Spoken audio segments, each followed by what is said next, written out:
नील कर तूती नृप सब भांति सराह विभूति। दिन उठ विदा अवधपति मांगा राखे जनक सहित अनुरागा। जनक जी के स्नेहशील और कीर्ति को राजा दशरथ जी सराहते हैं, उनकी प्रशंसा करते हैं। वे नित्य प्रति चलना चाहते हैं किंतु अत्यंत प्रेम सहित महाराज जनक उनको रोक लेते हैं। नित्य नूतन आदर अधिकाई दिन प्रति सहस भांति पहुनाई। नित नव नगर आनंद उछाऊं दशरथ गवन सुहाय नकाऊ। नित्य ही आदर बढ़ता जाता है और प्रतिदिन हजारों प्रकार की पहुनाई होती हैं। नगर में नित्य ही नवीन आनंद उत्सव मनाए जाते हैं। दशरथ जी का जाना किसी को अच्छा नहीं लगता है। तत्पश्चात बहुत दिवस बीते एहि भांति जन सहे रजु बधे बराती। कौशिक सतानंद तब जाई कहा विदेह नृपह समुझाई। इस प्रकार से बहुत दिन बीत गए। सब बराती भी स्नेह रूपी रस्सी से बंधे हुए थे। तब विश्वामित्र जी और सतानंद जी जनक जी के पास जाकर के इस प्रकार से समझा कर के बोले, अवधनाथ चाहत चलन भीतर करहो जनाओ। वही प्रेम बस सजव सुने विप्र सभासद राव। सियावर रामचंद्र प्रिय हो। तब राजा जनक ने कहा, हे मुनिवर, महाराज जनक जी अब जाना चाहते हैं। रनिवास में सब खबर कीजिए। यह सुनकर मंत्रियों सहित सभासद प्रेम की बस हो गए।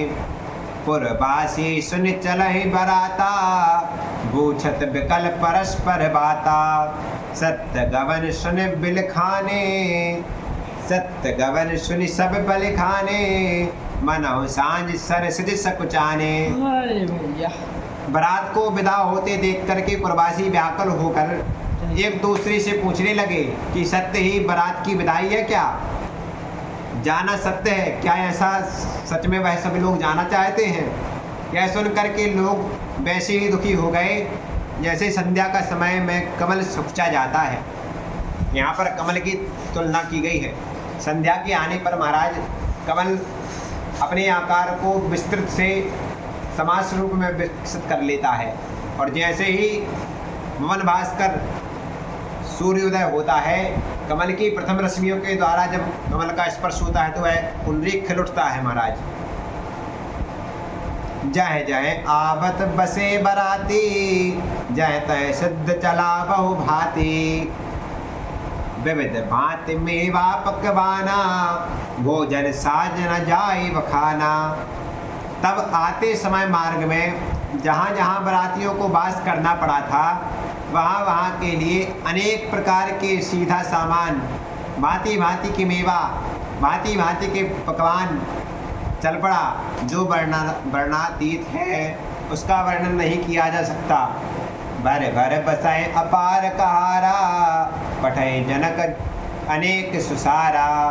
तुरग लाग रथ साहस पचीसा सकल सवारे नख अर्शीसा। वह अपार सामग्री अगणित बैलों और कहारों पर लादकर राजा जनक ने भेज दी। साथ ही जनक जी ने सुंदर पलंग भी भेज दिए और फिर 1 लाख घोड़े, 25,000 रथ, सबको सिर से पैर तक सजा करके भेजा। अनेक अनेक प्रकार के घोड़ों को भेजा, अनेक अनेक प्रकार के अलंकार भेजे गए। मत सहस 10 सिंदूर साजे जिन्हि देख कुंजर लाजे। कनक बसन मन भर भर जाना मैं सीधेन वस्तु विधुनाना। साथ ही 10,000 मदमस्त हाथी सजाए गए जिन्हें देख करके दिग्गज भी लज्जित हो जाते हैं।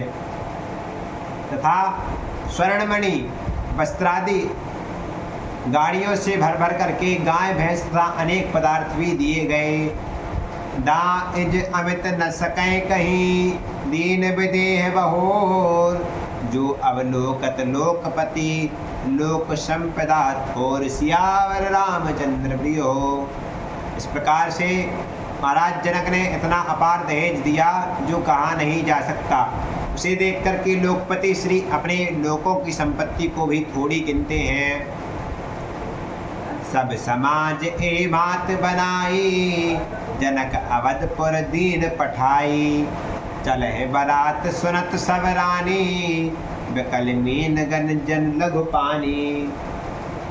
इस प्रकार से समस्त समाज को ठीक कर राजा जनक ने अयोध्यापुरी को भेज दिया। बारात की विदाई सुन करके रानियां वैसे ही व्याकुल हो गईं जैसे थोड़ी पानी में मछलियां व्याकुल हो जाती हैं। यदि पानी की मात्रा कम की कर दी जाए तो मछलियां तड़पने लगती हैं, व्याकुल हो जाने लगती हैं। इसी प्रकार से रानियां व्याकुल हो गई। पुण्य पुण्य से गोद कर ले, देह आशीष कावन देही।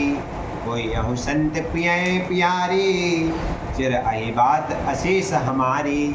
वे बारंबार सीता जी को गोद में लेती हैं और आशीर्वाद देख करके शिक्षा देते हुए कहती हैं, तुम्हारा सुहाग अचल हो, तुम सौभाग्यवती हो और अपने प्रियतम की सर्वदा ही प्रिय बनी रहो। यह उनने सभी रानियों ने उनके लिए सभी अनेक अनेक प्रकार के आशीर्वाद प्रदान किए। सास ससुर गुरु सेवा करे हो, पति रख लाग आयशु अनसर हो।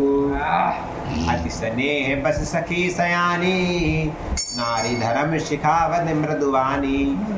सास ससुर और गुरु की सेवा करती हुई पति के रुख को देख करके उनकी आज्ञा का पालन करना।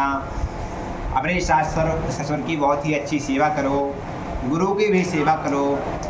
पति देव की जिस प्रकार से अपने तन मन धन सर्वांगीण शरीर के द्वारा उनका पोषण करो, उनकी आज्ञा का पालन करना।